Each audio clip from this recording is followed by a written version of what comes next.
네, 3년여 만에 해외여행이 정상화되는 분위기입니다. 해외 입국자 자가격리가 면제가 되면서 여행 수요가 늘기 시작했는데요. 덩달아 면세점들도 활기를 띠고 있습니다. 그런데 루이비통이나 샤넬 같은 이 유명 명품 브랜드의 시내 면세점 철수가 현실이 되고 있고요.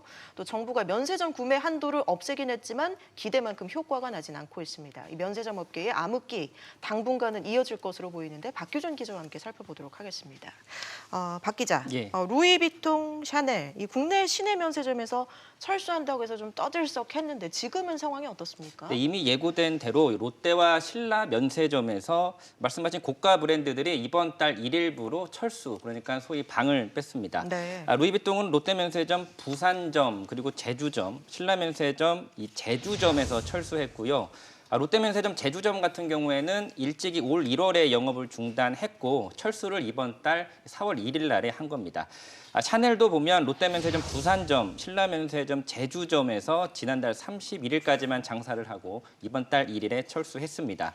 장사 안 되는 시내 면세점은 좀 접고 공항 면세점에 주력한다는 이 브랜드 본사의 기본 방침에 따른 것으로 네. 보입니다. 박 기자, 그런데 알려진 것과 달리 일부 루이비통이 철수를 안 한 지점도 있다고요. 네, 맞습니다. 바로 이 롯데 면세점 잠실에 있는 월드타워점인데요.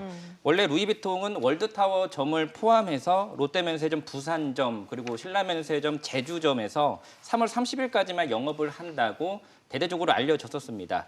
올 1월에 영국 면세 전문지인 무디 데이빗 리포트 발로 외신발로 이런 보도가 대대적으로 나왔고요. 국내 언론들도 사실처럼 대대적으로 보도를 했습니다.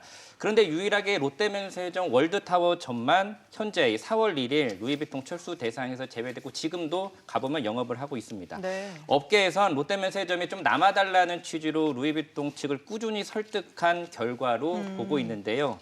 하지만 루이비통이 결국엔 한국 시내 면세점에서 철수하겠다는 뜻을 이미 밝혔기 때문에 철수 자체는 좀 시간 문제로 보입니다. 지난 1월 이 말씀드린 영국 면세 전문지도 루이비통이 내년 3월까지 롯데, 신라, 신세계 면세점의 서울 본점까지 철수할 거라고 보도한 바 있습니다. 네, 이미 뭐 명세점, 이 명품들 철수가 현실화가 되는 분위기인데 면세점들은 어떻게 대응을 할까요? 좀 방안이 있습니까? 네, 뾰족한 방법이 없다는 게 문제입니다. 현재 롯데와 신라 면세점은 루이비통과 샤넬을 대체할 이 다른 브랜드를 유치하기 위해서 현재 좀 노력을 하고 있는데 언제 다른 브랜드를 구해서 입점이 성사될지는 현재로서는 알 수 없는 상황이고요. 네. 또 다른 브랜드가 들어온다고 해도 루이비통, 샤넬, 에르메스 같은 소위 3대 명품보다는 상징성이 아무래도 떨어질 수밖에 없고요. 상품 단가도 상대적으로 좀 쌀 수밖에 없습니다. 한 면세업계 관계자는 루이비통이나 샤넬이 입점하면 그동안 매출이 계단식으로 뛸 정도라고 설명했습니다. 다만 코로나19 이후에 이미 면세점 명품 매출이 저조한 수준으로 떨어져서 루이비통 철수가 매출에 매우 큰 타격은 가해지는 건 아니다. 이러한 업계 설명도 있습니다. 네, 그런가 하면 면세점 업계 입장에서는 좀 반가운 소식도 있습니다. 최근 면세점에서 구매할 수 있는 금액 제한이 사라졌는데 이건 좀 어떻게 효과를 볼 수 있을까요? 네, 구매 금액 제한 같은 경우에는 이 자체로는 호재이긴 한데요. 별 도움이 안 된다는 게 면세업계의 공통된 설명입니다. 지난달 이 18일부로 해서 5,000달러, 우리 돈으로 약 600만 원의 면세점 구매 한도가 사라졌습니다.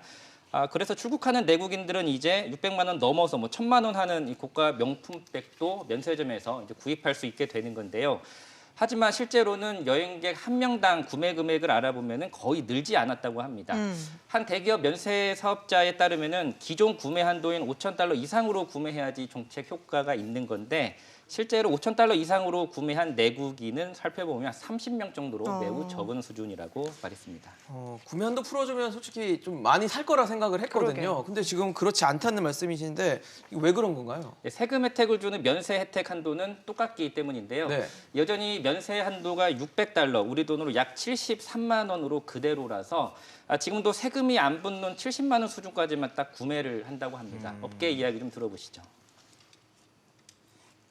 계산가가 막 높지가 않아요 지금. 구매한도 폐지된 건 다 아시는데 세금 계산기 때려보면 사실 면세점에서 이렇게 대량으로 샀을 때 메리트가 없는 거죠. 네, 결국 면세점들은 지난달 21일부터 시행된 해외 입국자들 자가격리 면제해주는 이 정책에 기대를 걸고 있다는데 모처럼 면세점 업계에도 볕들날이 찾아올지는 상황을 좀 지켜봐야 될 것 같습니다. 네, 뭐 맘대로 살 수 있게는 해주되 세금은 더 안 깎아준다. 반쪽짜리 면세네요. 네, 박효준 기자 잘 들었습니다.